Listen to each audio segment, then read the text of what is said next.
Hello guys, कैसे हैं आप लोग। आशा करता हूँ आप सभी अच्छे होंगे और अपने एग्जाम्स की बढ़िया तैयारी कर रहे होंगे। गाइस, अभी तक हम लोग ने आर्टिकल 19 तक कंप्लीट कर लिया था, तो आज हम लोग आर्टिकल 20 को देखेंगे।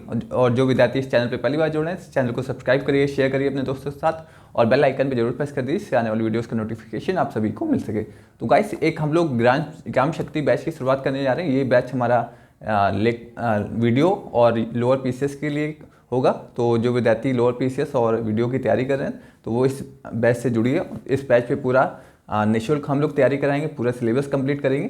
तो आप लोग ग्राम शक्ति बैच से जुड़िए और अपने जो आपके सपने हैं उसको साकार करिए। पूरा बैच फ्री होगा, पूरा सिलेबस कंप्लीट कराया जाएगा, तो इस बैच से जुड़िए। तो आज हम लोग शुरुआत करते हैं आर्टिकल 20 की। अभी तक हम लोग देख लेते कि अभी तक हम लोग ने क्या क्या पढ़ा है। अभी तक हम लोग ने आर्टिकल 14 से 18 कंप्लीट कर दिया गया और ये समानता का अधिकार, इसके अंतर्गत समानता के अधिकार का उल्लेख किया गया है। समानता के अधिकार का उल्लेख किया गया है। और आर्टिकल 19 में हम लोग ने पिछले लेक्चर में आर्टिकल 19 देखा था कि स्वतंत्रता के अधिकार की शुरुआत हम लोग ने की थी। और हम लोग ने आर्टिकल 19 को देख लिया था। इसका उल्लेख कहाँ से कहाँ तक है, आर्टिकल 14 से 18 ये है, और ये है आर्टिकल 19 से आर्टिकल 22 तक। तो हम लोग ने कल आर्टिकल 19 देखा था पिछले लेक्चर में, तो आज हम लोग देखेंगे आर्टिकल 20।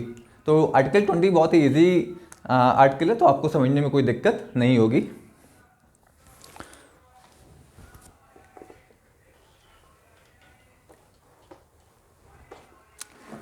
पहले तो आपको ये याद रखना है कि 15, 16, 19, 29, 30 ये अधिकार सिर्फ भारतीय नागरिकों को व्याप्त हैं। भारतीय नागरिकों को ये अधिकार व्याप्त हैं, और इसके अलावा जितने भी मौलिक अधिकार हैं वो सभी व्यक्तियों को व्याप्त हैं, चाहे वो भारत का नागरिक हो चाहे वो भारत का नागरिक ना हो। तो ये आपको याद रखना है। इससे आपसे क्वेश्चन भी पूछे जा सकते हैं कि कौन कौन से अधिकार भारतीय नागरिकों को व्याप्त हैं। तो ये हो गया 15, 16, 19, 29, 30 ये जो आर्टिकल्स के तहत जो अधिकार हैं ये सिर्फ भारतीय नागरिकों को व्याप्त हैं। तो अब हम लोग देखते हैं आर्टिकल 20। तो आज हम लोग आर्टिकल 20 से शुरुआत करते हैं। इसमें कौन से अधिकार का उल्लेख किया गया है कि अपराध के आरोपी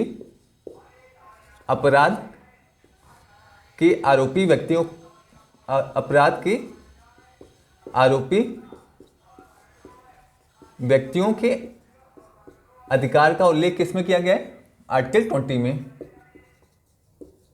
कि अधिकार का उल्लेख आर्टिकल 20 में किया गया। यदि कोई व्यक्ति अपराध करता है तो उसके लिए भी संविधान में कुछ अधिकार दिए गए। हमारा संविधान आम नागरिकों के लिए भी अधिकार का उल्लेख करता है, और जो अपराध करता है उसके लिए भी मौलिक अधिकारों का उल्लेख हमारे संविधान में किया गया है। तो हमारा संविधान बहुत ही सबके हितों का ध्यान रखता है, चाहे वो आम नागरिक हो, चाहे उसने अपराध किया हो, चाहे उसने अपराध ना किया हो।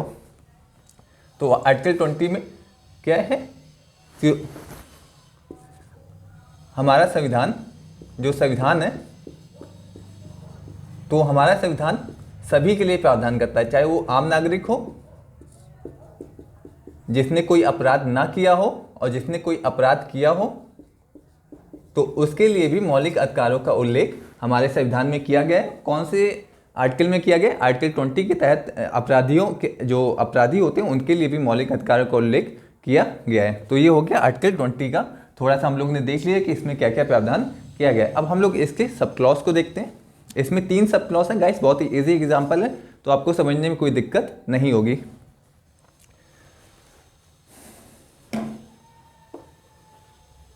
अब हम लोग देखते हैं आर्टिकल 21।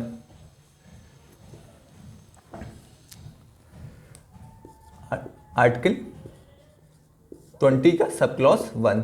तो इसमें क्या प्रावधान किया गया है, तो इसे देखते हैं।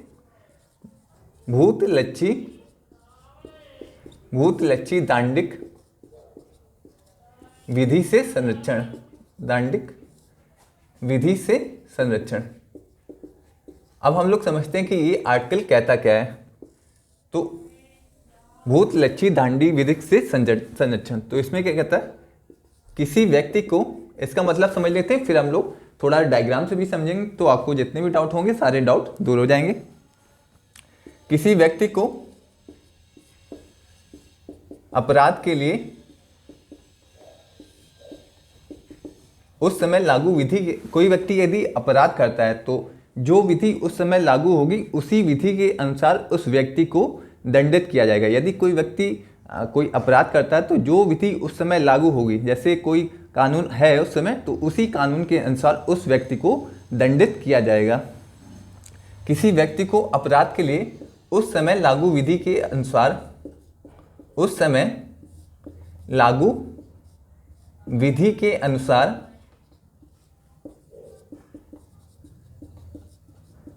दंडित किया जाएगा, दंडित किया जाएगा। यदि आप लोग ऐसा समझिए जैसे किसी व्यक्ति ने अपराध किया है, जो विधि उस समय लागू होगी तो उसी विधि के तहत उस व्यक्ति को दंडित किया जाएगा। यदि किसी व्यक्ति ने अपराध किया है और उस समय कोई विधि लागू नहीं है, उस अपराध से संबंधित कोई विधि लागू नहीं है, तो उस व्यक्ति को दंडित नहीं किया जाएगा। तो आपको समझ में आ गया होगा, यदि अपराध से संबंधित कोई विधि उस समय लागू है तो उस व्यक्ति को दंडित किया जाएगा, उसी विधि के अनुसार दंडित किया जाएगा। यदि उस अपराध से संबंधित कोई भी विधि अभी तक नहीं बनाई गई है तो उस व्यक्ति को दंडित नहीं किया जाएगा। तो ये हो गया आपका ये आर्टिकल, बहुत अच्छे ढंग से हम लोग ने समझा। तो अब समझते हैं कि भूत लच्छी विधि का मतलब क्या होता है। गाइस बहुत ही हम लोग सिंपल वे से समझेंगे तो आपके सारे डाउट दूर हो जाएंगे। भूत लच्छी विधि क्या होता है, भविष्य लच्छी विधि क्या होता है, ये हम लोग जो लेक्चर है IAS PCS के सिलेबस को ध्यान में रखते हुए कंप्लीट कर रहे हैं। GS2 का पूरा सिलेबस हम लोग इस चैनल पर कंप्लीट करेंगे। और अभी पॉलिटी चल रहा है, फिर उसके बाद हम लोग IR पे आएंगे। जब पॉलिटी हो जाएगा, IR हो जाएगा तो फिर हम लोग पॉलिटिकल साइंस के ऑप्शनल को कंप्लीट करेंगे। तो इसे आप लोग नोट डाउन कर लीजिए। किसी व्यक्ति को अपराध के लिए उस समय लागू विधि के अनुसार दंडित किया जाएगा। यदि कोई विधि उस समय नहीं बनाई गई है, उस अपराध के संबंधित कोई भी विधि अगर नहीं बनाई गई है तो उस व्यक्ति को दंडित नहीं किया जाएगा। तो ये आप लोग नोट डाउन कर लीजिए। अब हम लोग समझते हैं भूत लच्छी विधि क्या होती है। ये बहुत समझना आपके लिए इंपॉर्टेंट है।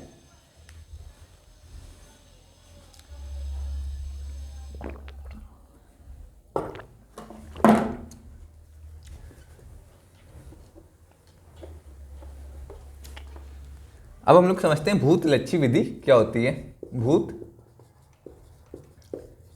तो आर्टिकल 20 का सब क्लॉज क्या कहता है, भूत लच्छी विधि से संरक्षण। दांडिक मतलब दंड देने वाली विधि से संरक्षण। तो भूत लच्छी, जैसे ये विधि है, आप समझिए ये संसद ने विधि का निर्माण किया, ये संसद ने विधि का निर्माण किया। इस विधि, ये हो गया विधि के निर्माण की तिथि आज की, विधि के निर्माण की तिथि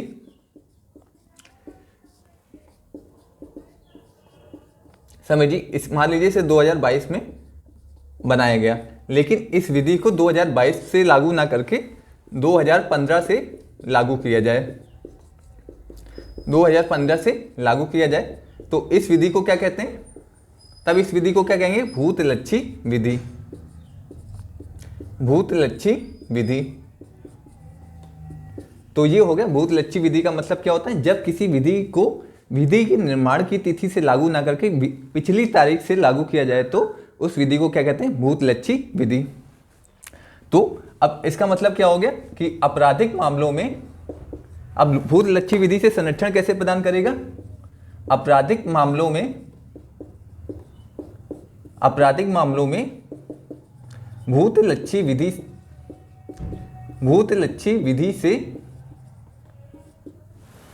विधि का निर्माण नहीं किया जा सकता है, भूत लच्छी विधि का निर्माण नहीं किया जा सकता है, किया जा सकता है। तो यदि कोई व्यक्ति अपराध करता है तो उसको भूत लच्छी विधि बनाकर दंडित नहीं किया जा सकता। आपराधिक मामलों में आप भूत लच्छी विधि नहीं बना सकते, लेकिन यदि सिविल मामलों में भूत लच्छी विधि का निर्माण किया जा सकता है और भूत लच्छी विधि बनाकर उस व्यक्ति को दंडित भी किया जा सकता है। सिविल मामले क्या हो गए, जैसे रेंट हो गया, आपका परिवार से संबंधित कोई विवाद हो गया, किराए से संबंधित कोई विवाद हो गया, तो इन सभी विवादों को सिविल विवाद कहते हैं। तो आपराधिक मामलों में ये आपको याद रखना है कि आपराधिक मामलों में भूतलक्षी विधि का निर्माण नहीं किया जा सकता। यदि आपराधिक मामलों में आपको कोई विधि बनानी है तो वो विधि वर्तमान तिथि से लागू होगा, उसको पहले से लागू नहीं किया जा सकता। तो ये आर्टिकल 20 भूतलक्षी विधि से संरक्षण प्रदान करता है। सिविल मामलों में भूतलक्षी विधि का निर्माण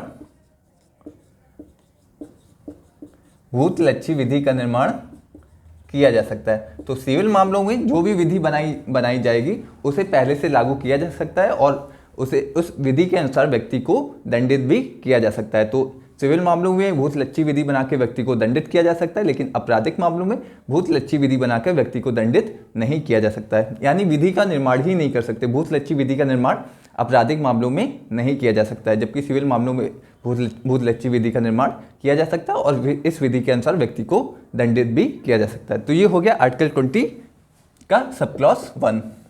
तो इसे आप लोग नोट डाउन कर ली। इतने अच्छे ढंग से गाइस आप किसी भी चैनल पे ऐसा एक्सप्लेनेशन नहीं देखेंगे, तो इस चैनल को सब्सक्राइब करिए, शेयर करिए। आपका अपना चैनल है, पूरा सिलेबस हम लोग पॉलिटी का चल रहा है और जीएस का जो IR का सिलेबस है GS 2 का, वो भी हम लोग कंप्लीट करेंगे। उसके बाद हम लोग पॉलिटिकल साइंस का सिलेबस भी कंप्लीट करेंगे।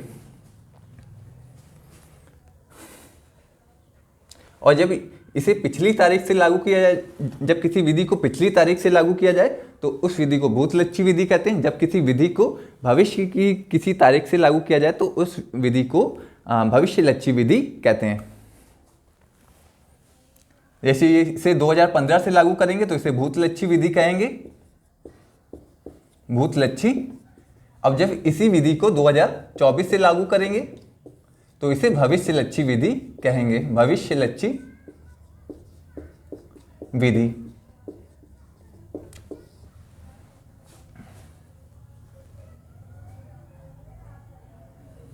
तो अब हम लोग आते हैं आर्टिकल 21 हम लोग का कंप्लीट हो गया। अब हम लोग आते हैं आर्टिकल 22 पे। इसे आप लोग नोट डाउन कर लीजिए। ये वाला पॉइंट सबसे ज्यादा इंपॉर्टेंट है कि आपराधिक मामलों में भूतलक्षी विधि का निर्माण नहीं किया जा सकता। भूतलक्षी विधि क्या होगी कि जिसे पिछली तारीख से लागू किया जाए। सिविल मामलों में भूतलक्षी विधि का निर्माण किया जा सकता है और उस विधि के अनुसार व्यक्ति को दंडित भी किया जा सकता है।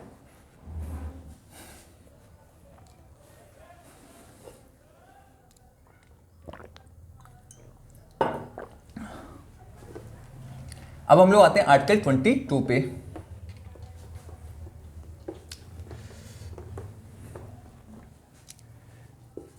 आर्टिकल 22 क्या कहता है?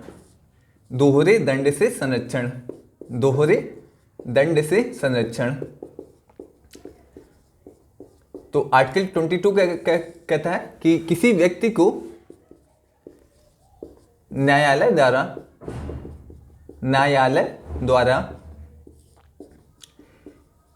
एक अपराध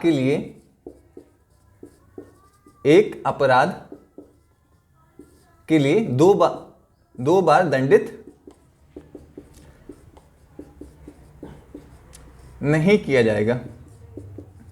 तो आर्टिकल 22 क्या कहता है कि गाइस कोई व्यक्ति जो अपराध करता है उस अपराध के लिए न्यायालय द्वारा किसी व्यक्ति को 2 बार दंडित नहीं किया जा सकता। यदि उसे एक ही बार दंडित किया जाएगा, यदि वो किसी की हत्या भी करता है तो उसे न्यायालय द्वारा सिर्फ 1 बार सजा सुनाई जा सकती है। लेकिन यदि वो दूसरी बार भी मर्डर करता है तो उसे दूसरी बार सजा सुनाई जा सकती है। अर्थात क्या हो गया कि एक अपराध के लिए उसे 1 बार सजा दी जाएगी, दूसरी बार सजा उसे उसी अपराध के लिए नहीं दी जा सकती। तो ये न्यायालय द्वारा एक अपराध के लिए 2 बार सजा नहीं सुनाई जा सकती है। तो ये आर्टिकल 22 बहुत ईजी है कि यदि कोई व्यक्ति अपराधी है तो उसे उस अपराध के लिए एक बार से ज्यादा सजा नहीं सुनाई जा सकती है।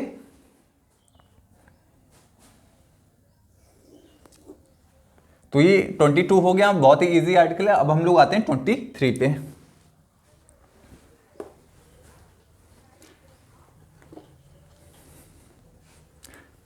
क्या कहता है? स्वयं के विरुद्ध गवाही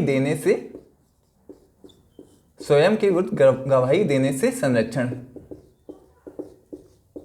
गाइस आप लोग भी ऐसे ही अपने शॉर्ट में नोट्स बनाएंगे तो आपको याद करने में कोई दिक्कत नहीं होगी। जैसा हम लोग व्हाइट बोर्ड पे लिखते हैं तो आपको बिल्कुल उसी सिमिलर ढंग से नोट्स बनाने सो दैट आपको याद करने में कोई दिक्कत ना हो।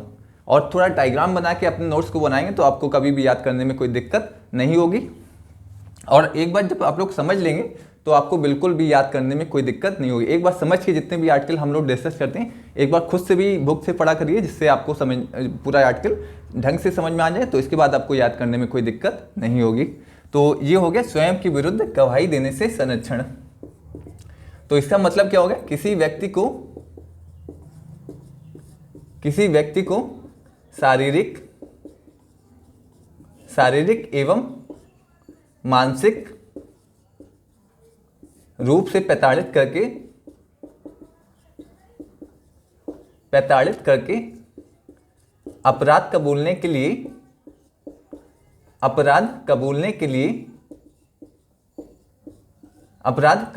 लिए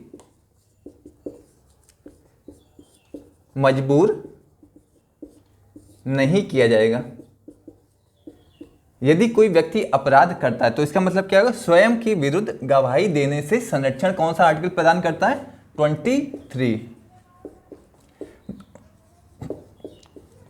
ये 22 किससे संरक्षण प्रदान करता है, दोहरे दंड से संरक्षण। 23 क्या होगा, स्वयं के विरुद्ध गवाही देने से संरक्षण कौन सा आर्टिकल प्रदान करता है, आर्टिकल 23। इसे आप लोग नोट डाउन कर लीजिए, फिर हम लोग डिस्कस करते हैं इसको।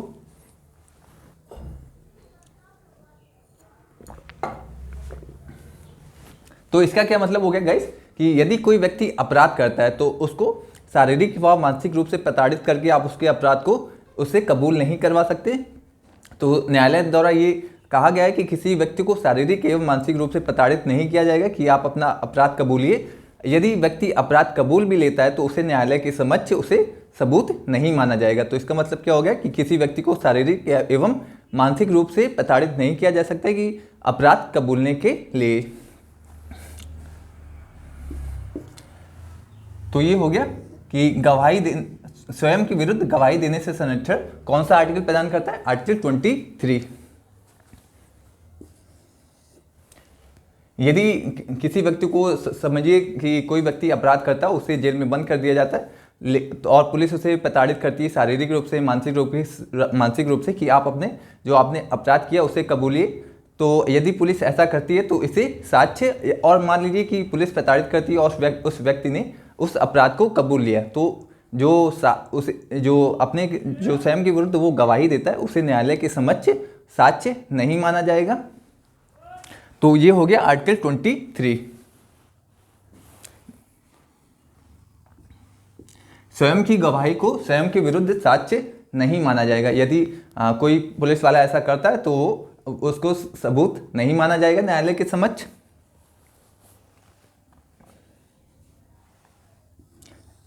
तो ये हो गया हम लोग का आर्टिकल 23 क्या कहता है, स्वयं के विरुद्ध गवाही देने से संरक्षण। किसी को शारीरिक एवं मानसिक रूप से प्रताड़ित करके आप उसके आरोप को, जो उसने अपराध किया, उसे कबूल नहीं करवा सकते हैं।